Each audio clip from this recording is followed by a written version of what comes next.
Hello student. आज के इस वीडियो में हम जानेंगे कपास के रेशे से वस्त्र कैसे बनाए जाते हैं। तो चलिए गाइस स्टार्ट करते हैं। My name is Jeetu Singh, हमारा आपका क्यूट सा channel concept with Jeetu sir.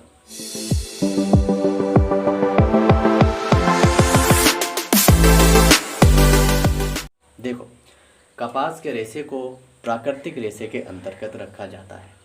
अब मैं बात करूं कि प्राकृतिक रेशे क्या होते हैं और मानव निर्मित रेशे क्या होते हैं। इससे पहली वीडियो में हमने जाना कि रेशे क्या होते हैं और रेशे को किन दो कैटेगरी में डिवाइड करके पढ़ा जाता है। तो मैंने बताया था कि रेशे दो प्रकार के होते हैं, प्राकृतिक रेशे और मानव निर्मित रेशे। जो रेशे पादप या जंतु से प्राप्त किए जाते हों उन्हें प्राकृतिक रेशे के अंतर्गत रखा जाता है। पादप मतलब प्लांट, पेड़ पौधे की मदद से या किसी जंतु जानवर की मदद से प्राप्त किया जाता हो उसे प्राकृतिक रेशे कहा जाता है। प्राकृतिक रेशे के अंतर्गत हम चार प्रकार के रेशों को रखते हैं: कपास का रेशा, पटसन का रेशा, रेशम का रेशा और ऊन का रेशा। कपास यानी कि कॉटन फाइबर और पटसन यानी कि जूट फाइबर, दोनों को पादप रेशों के अंतर्गत रखा जाता है। पादप रेशों का मतलब है ये प्लांट से प्राप्त किए जाते हैं, जबकि रेशम का जो रेशा होता है और ऊन का यानी कि सिल्क फाइबर और वुल फाइबर, दोनों को जांतव रेशों के अंतर्गत रखा जाता है, क्योंकि ये दोनों जंतु यानी कि जानवर या किसी एनिमल के बाल से प्राप्त किए जाते हैं। जबकि मैं बात करूँ दूसरे टाइप की कैटेगरी हमारी रेशों की, वो होगी मानव निर्मित रेशे। जो रेशे केमिकल की मदद से प्राप्त किए जाते हैं उन्हें सिंथेटिक फाइबर कहा जाता है, जैसे पॉलिस्टर, नायलॉन और एक्रेलिक। इसके लिए एक अलग से वीडियो आएगा कि सिंथेटिक फाइबर क्या होते हैं और कैसे प्राप्त किए जाते हैं। ये इस सीरीज़ का वीडियो नंबर 2 है। वीडियो नंबर 1 में हमने जाना था कि फाइबर क्या होता है, उसकी डेफिनेशन और फाइबर का क्लासिफिकेशन। इस वीडियो में हम जानेंगे कपास के रेशे से वस्त्र कैसे बनाया जाता है। तो हमने एक मोटा मोटा ओवरव्यू ले लिया कि कपास का रेशा पादप रेशे के अंतर्गत रखा जाता है, मतलब ये एक प्लांट से प्राप्त किया जाता है। कपास का रेशा प्लांट से प्राप्त किया जाता है और उस रेशे से हम कपास के उस रेशे से हम वस्त्र कैसे बनाते हैं ये इस वीडियो के अंत तक जान जाएंगे। ओके, अब मैं बात करता हूँ कपास के प्लांट के बारे में। जो कपास का पेड़ होता है, पौधा, उसके बारे में कुछ जानकारी हमें होनी चाहिए, यानी कि cotton plant. About cotton plant, about cotton plant, cotton plant. Cotton plant के बारे में सबसे पहले मैं बात करूं तो कॉटन प्लांट का साइंटिफिक नेम, वैज्ञानिक नाम कॉटन प्लांट का क्या है, परीक्षा में पूछ लिया जाता है डायरेक्ट कि कॉटन प्लांट का साइंटिफिक नाम क्या है। तो याद रखिए वो है Gossypium, Gossypium, Gossypium, Gossypium hirsutum, hirsutum, Gossypium hirsutum इसका साइंटिफिक नाम है, वैज्ञानिक नाम गॉसिपियम हिरसुतुम। अब मैं बात करूं कि कपास का प्लांट कौन सी फसल के अंतर्गत रखा जाता है। तो कपास का पौधा खरीफ क्रॉप के अंतर्गत आता है। खरीफ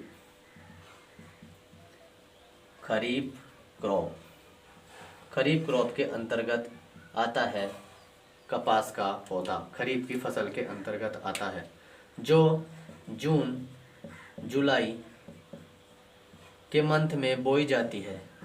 बोई मतलब उगाया जाता है, जबकि सितंबर से अक्टूबर में इसको काट लिया जाता है, यानी कि इसकी कटाई की जाती है, हार्वेस्ट किया जाता है। तो ये खरीफ की एक फसल है। दूसरी बात, एक टाइप का और क्लासिफिकेशन होता है फसलों का क्लासिफिकेशन के लिए, एक मैंने अलग से वीडियो बनाई है, आप जा कर के देख सकते हैं। अगर मैं कमर्शियल बेस पे यानी कि व्यापारिक बेस पे बेचने के हिसाब से अगर मैं बात करूं तो ये किस फसल के अंतर्गत रखा जाता है, तो ये कैश क्रॉप के अंतर्गत रखा जाता है, यानी कि नकदी फसल के अंतर्गत रखा जाता है। और ये भारत की प्रमुख नकदी फसलों में से एक है, इस बात को नोट करके लिख लीजिए। एक नोट पॉइंट हुआ, भारत की प्रमुख नगदी फसल, नगदी फसल कौन सी है? तो आप कहोगे कॉटन, यानी कि कपास। कपास को प्रमुख नगदी फसल के अंतर्गत रखा जाता है, जबकि गन्ना भी नगदी फसल के अंतर्गत आता है, मगर उसे प्रमुख नगदी फसल नहीं माना जाता। याद रखिएगा इस बात को। अब मैं यहाँ बात कर लेता हूँ कि कपास के प्लांट को उगाने के लिए टेम्परेचर कितना, रेनफॉल कितनी होनी चाहिए, यानी कि वर्षा की कितनी आवश्यकता होती है। तो वर्षा याद रखें 50 से 100 सेंटीमीटर बारिश होनी चाहिए। 50 से 100 सेंटीमीटर, कोई इतनी ज़्यादा बारिश नहीं है। जैसे हमारे एरिड और सेमी एरिड, अर्ध शुष्क और शुष्क एरिया है, उसमें भी कॉटन प्लांट को उगाया जाता है। जैसे राजस्थान, महाराष्ट्र और इन एरिया में भी जो दक्कन का प्लेटू है वहाँ पर कपास उगाई जाती है। अब मैं बात करता हूँ टेम्परेचर की। टेम्परेचर कितना होना चाहिए, तापमान। ये क्वेश्चन डायरेक्ट पूछ लिए जाते हैं कि कपास के प्लांट को उगाने के लिए टेम्परेचर कितना होना चाहिए। तो याद रखें 21 से 31 डिग्री सेल्सियस, 21 से 31 डिग्री सेल्सियस टेम्परेचर रिक्वायर होता है। और इस प्लांट को उगाने के लिए अगर मैं मिट्टी की बात करूं तो आप सभी जानते हो काली मिट्टी बहुत ही उपयोगी मानी जाती है। काली मिट्टी, काली मिट्टी कपास के लिए प्रमुख मानी जाती है, जिसको रेगूर कहा जाता है। काली मिट्टी को ही रेगूर कहा जाता है, जो कपास के लिए बहुत ही उपयोगी मानी जाती है। अब मैं बात कर लेता हूँ कि आखिरकार प्रमुख फसल क्यों माना जाता है। कपास को नकदी, भारत की प्रमुख नकदी फसलों के अंतर्गत रखा जाता है, क्यों? लिख देता हूँ, कपास को भारत की प्रमुख नकदी फसल के अंतर्गत रखा जाता है, क्यों? इसका जवाब मैं आपको बताता हूँ। देखो, लगभग अगर मेहनत के किसान हैं उनका 60%, पूरे भारत के किसानों का 60% किसान कपास की खेती पर निर्भर है।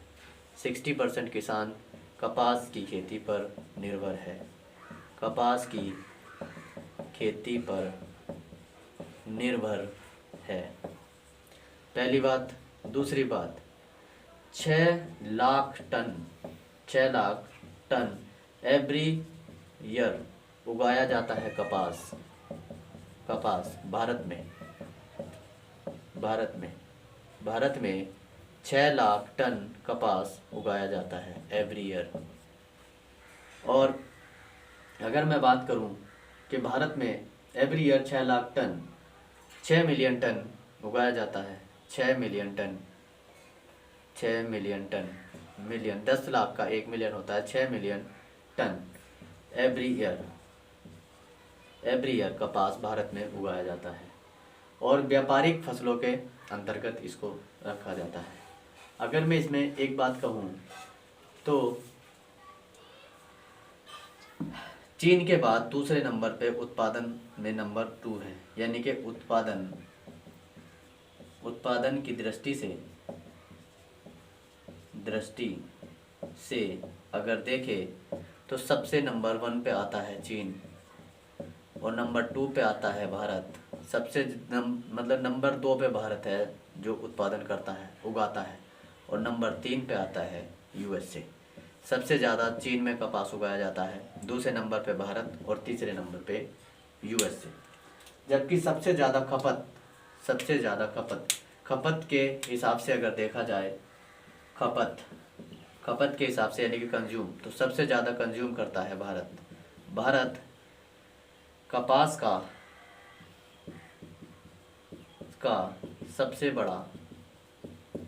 सबसे बड़ा कंज्यूम करता है, यानी कि कपास का सबसे ज़्यादा उपयोग करता है। भारत में कपास की खपत सबसे ज़्यादा होती है। भारत में कपास की खपत सबसे ज़्यादा होती है। ये बहुत ही इम्पोर्टेंट टर्म्स है, ये याद रखिएगा। ठीक, इसलिए कपास को भारत की प्रमुख नकदी फसल के अंतर्गत रखा जाता है। अब मैं बात करता हूँ, हमने देख लिया कि कपास का मतलब कैसा इन्वायरमेंट उगाने के लिए चाहिए, प्लांट से प्राप्त किया जाता है, कैसी मिट्टी होनी चाहिए। अब मैं बात करता हूँ जो प्लांट होता है, कपास का प्लांट आप इमेज में देख लीजिए, ये कपास का प्लांट है, ये इनिशियल स्टेट है। इसके बाद कुछ मैच्योर स्टेट दूसरे नंबर पे, अब ये इमेज देखिए, ये इसकी मैच्योर स्टेट है। उसके बाद कपास फाइनली 5 से 6 मंथ में ऐसा हो जाता है और इस पे ये कॉटन की बॉल्स आ जाती हैं। देखिए इमेज में देखिए, ये कॉटन बॉल्स हैं यानी कि रुई के गोले। इन रुई के गोलों को, जो ये रुई के गोले होते हैं, बीच में सीड होता है, आप इमेज में देख सकते हैं। इस बीज के चारों तरफ रुई होती है। ये जो रुई होती है, ये रुई सेलुलोज की बनी होती है। याद रखिए, सेलुलोज की बनी हुई होती है। कपास सेलुलोज एक केमिकल है, सेलुलोज, उसकी बनी होती है। सेलुलोज एक टाइप का कार्बोहाइड्रेट है। सेलुलोज क्या है? एक टाइप का कार्बोहाइड्रेट है। कार्बोहाइड्रेट यूँ समझ लीजिए, carbon plus hydrogen plus oxygen, इन तीनों का मिक्सचर है कार्बोहाइड्रेट। उस कार्बोहाइड्रेट को कहा जाता है सेलुलोज। कार्बोहाइड्रेट के लिए मैंने एक अलग से वीडियो बनाई है। कौन से टाइप का कार्बोहाइड्रेट है अगर पूछ लिया जाता है तो पॉलीसैकराइड कार्बोहाइड्रेट है ये। वैसे पूछा नहीं जाता, लेकिन फिर भी जूनियर एडेड का एग्ज़ाम है, जो साइंस और मैथ वर्ग वाले हैं उनके लिए इम्पोर्टेंट हो सकता है। सेलुलोज का मिलकर बना होता है। अब मैं बात कर लेता हूँ कि कॉटन प्लांट कपास बनाई कैसे जाती है। तो आप इमेज में देखिए, ये है कॉटन बॉल्स, जो ये इमेज में लग रही हैं पेड़ प्लांट पे, ये कॉटन बॉल्स हैं। इनको हाथ से प्लग किया जाता है, हाथ से तोड़ा जाता है। इनके लिए कोई मशीन नहीं आती और ये बहुत ही हार्ड वर्क है। हाथ से तोड़ने के बाद इनको, जो कॉटन बॉल्स हैं, देखते रहिए यहाँ, कॉटन बॉल को हाथ से प्लग किया जाता है और प्लग करने के बाद इसमें वो एक ऑपरेशन फॉलो किया जाता है जिसको बोला जाता है गिनिंग। गिनिंग को हिंदी में कहते हैं ओटाई। एक मिनट, वीडियो चल रही है, मैं चेक कर लेता हूँ। चल रही है। देखिए क्या है, कॉटन बॉल्स। ये कॉटन बॉल्स आप इमेज में देख सकते हैं।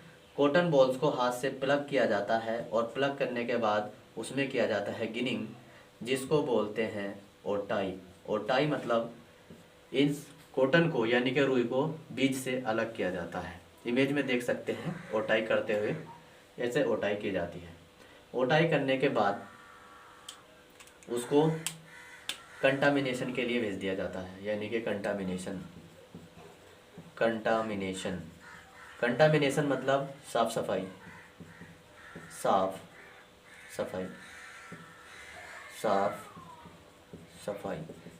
की जाती है। भाई ओपन इन्वायरमेंट है, उसमें बहुत सारी गंदगी आ सकती है, धूल के कण, उनको साफ सफाई की जाती है। साफ सफाई के बाद उनके बनाए जाते हैं कॉटन बेल्स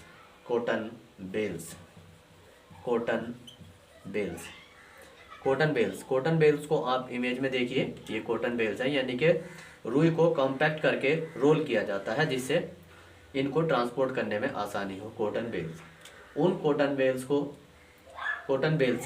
कॉटन बेल से हम क्या करते हैं, हम बनाते हैं धागा। कॉटन बेल से बनाते हैं धागा, यानी कि जिसे बोला जाता है यार्न। और यार्न में एक ऑपरेशन फॉलो होता है जिसका नाम है स्पिनिंग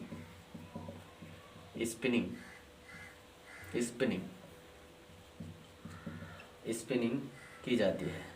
स्पिनिंग मतलब कताई जैसे चरखे से की जाती है, लेकिन आजकल मशीनें आ गई हैं, तकवे का इस्तेमाल किया जा सकता है। देख सकते हैं आप, ये चरखा है जिससे कताई की जा रही है, और ये आपके पास दूसरी इमेज जो है, इसमें तकवे चलाए जा रहे हैं, मशीन की मदद से कताई की जा रही है। जब धागा बन जाता है तो धागे से बनाया जाता है, धागे से बनाया जाता है फैब्रिक। फैब्रिक मतलब वस्त्र, फैब्रिक। और फैब्रिक में ऑपरेशन जो फॉलो किया जाता है उसे कहते हैं वेविंग। वेविंग मतलब बुनाई। बुनाई दो तरीके से होती है। बुनाई दो तरीके से होती है। बुनाई दो तरीके से होती है। एक होती है नाइटिंग मतलब जैसे स्वेटर वगैरह बुने जाते हैं, आप इमेज में देख सकते हैं नाइटिंग। और दूसरा लूम बोले तो इमेज में देखिए, जो मशीन की हेल्प से किया जाता है और घरों में भी इसको किया जाता है। लूम भी दो तरीके से होता है। एक होता है हैंडलूम, एक होता है पावरलूम। हैंडलूम और पावरलूम। हैंडलूम जो हाथ से बुनाई की जाती है, आज भी भारत में घरों में की जा रही है हैंडलूम। इमेज में देखिए ये हैंडलूम का चित्र है। और पावरलूम वो होता है जो मशीन की हेल्प से धागे को बुनकर कपड़ा बनाया जाता है। इमेज में देखिए ये पावरलूम का चित्र है, ये पावरलूम का चित्र है। और हैंडलूम का चित्र भी मैंने अभी आपको दिखाया।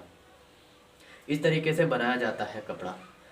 फिर से मैं इस चार्ट को आपको दिखाता हूँ। कॉटन बॉल्स, जो कॉटन की बॉल्स होती है रुई, उनको हाथ से प्लग किया जाता है और प्लग करने के बाद उनकी गिनिंग की जाती है। गिनिंग मतलब ओटाई की जाती है, बीज को रुई से अलग कर लिया जाता है। फिर उसके बाद गिनिंग करने के बाद हम उसको साफ़ सफाई के लिए भेज देते हैं। और साफ सफाई के बाद हम बनाते हैं कॉटन बेल्स। कॉटन बेल्स मतलब उनको दबाकर रोल करके लपेट लिया जाता है। लपेटने के बाद उनसे कताई करके इस ऑपरेशन को फॉलो किया जाता है, स्पिनिंग, कताई। उससे बनाया जाता है धागा। और उस धागे की बुनाई करके बनाया जाता है फैब्रिक। और इसी फैब्रिक में जो टेक्सटाइल इंडस्ट्री है वो अपने कलर के इनपुट डालकर तरह तरह से इस्तेमाल किया जाता है, as a pant, as a shirt. और बुनाई भी दो तरीके की होती है। या तो आप नाइटिंग कर सकते हैं, सिलाई नहीं होती, सिलाई जैसे लेडीज, सिलाई की मदद से। या फिर लूम मतलब ये धागे को लाइन वाइज लाइन लगाकर उसके एक एक ऊपर करके बुना जा सकता है। लूम दो तरीके के होते हैं, हैंडलूम और पावर लूम। ये पूरा ऑपरेशन फॉलो किया जाता है कपास के रेशे से वस्त्र बनाने के लिए। आई होप आप समझ गए होंगे। अब मैं बात कर लेता हूँ कॉटन के बारे में कुछ एक्स्ट्रा फैक्ट। तो देखिए, भारत में कॉटन कहाँ कहाँ उगाया जाता है। भारत में कपास की खेती, एक मिनट, वीडियो चल रही है। भारत में कपास की खेती। तो देखिए, पूरे दक्कन का पठार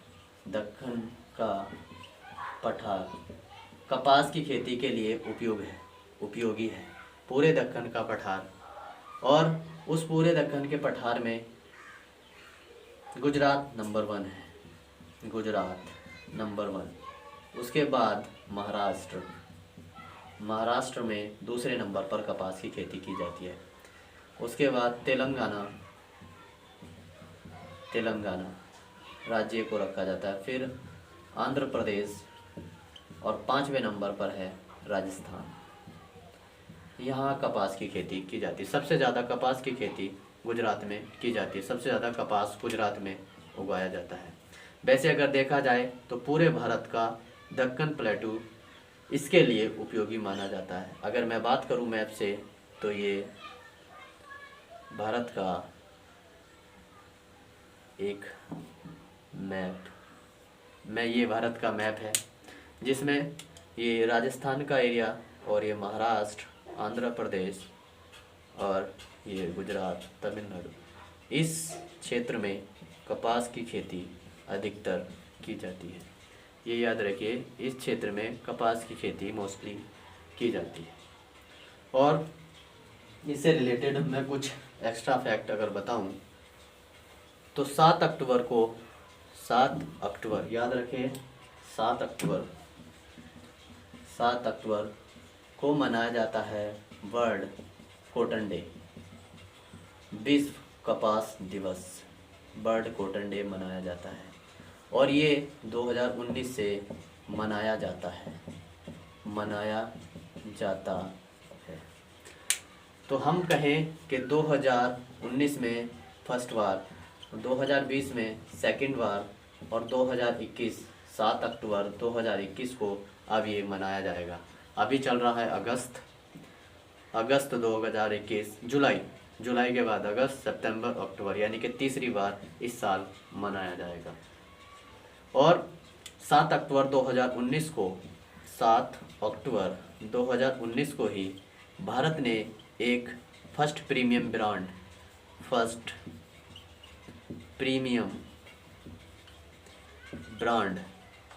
कॉटन की first premium cotton brand launch की, जिसका नाम है कस्तूरी।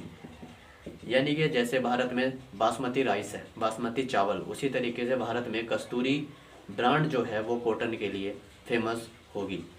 यानी कि कस्तूरी ब्रांड लॉन्च की गई 7 अक्टूबर 2019 पे 19 को, जिस दिन मनाया जाता है world cotton day. First premium brand of the cotton, इसको लॉन्च की थी उद्योग एवं वस्त्र मंत्रालय ने। और आपको कमेंट बॉक्स में ये बताना है कि इस समय भारत का उद्योग एवं वस्त्र मंत्रालय के मंत्री, यानी कि ये मंत्रालय किसके अधीन आता है। तो ये था कॉटन से रिलेटेड सारे फैक्ट जो यूपी जूनियर एडेड एग्ज़ाम और अदर एग्ज़ाम के लिए बहुत ही उपयोगी है। Thanks for watching.